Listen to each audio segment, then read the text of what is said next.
বিসমিল্লাহির রহমানির রহিম। বিএনপির ওয়েবসাইটের মাধ্যমে অনলাইন পেমেন্ট গেটওয়ে কার্যক্রমের আজকের এই উদ্বোধনী অনুষ্ঠানের সম্মানিত সভাপতি জনাব মির্জা ফখরুল ইসলাম আলমগীর, মঞ্চে উপস্থিত সম্মানিত স্থায়ী কমিটির সদস্য সহ সম্মানিত কেন্দ্রীয় নেতৃবৃন্দ, আমার সামনে উপস্থিত সম্মানিত অতিথিবৃন্দ এবং অনলাইনে সম্পৃক্ত পৃথিবীর বিভিন্ন দেশ থেকে উপস্থিত নেতৃবৃন্দ এবং সহকর্মীবৃন্দ, আসসালামু আলাইকুম।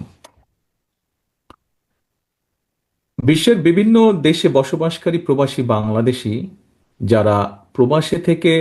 দেশের রাজনীতির সঙ্গে নিজেদেরকে সম্পৃক্ত রাখতে চান, বিএনপির সদস্য হতে চান, বিএনপির সদস্য পদ নবায়ন করতে চান, তাদেরকে আনুষ্ঠানিকভাবে দলের সদস্য হিসেবে অন্তর্ভুক্ত করে নেবার জন্যই বিএনপি কার্যকর একটা উদ্যোগ গ্রহণ করেছে আজ, এবং এরই অংশ হিসাবে আজ উদ্বোধন হচ্ছে বিএনপির ওয়েবসাইটের মাধ্যমে অনলাইন পেমেন্ট গেটওয়ে সুবিধা।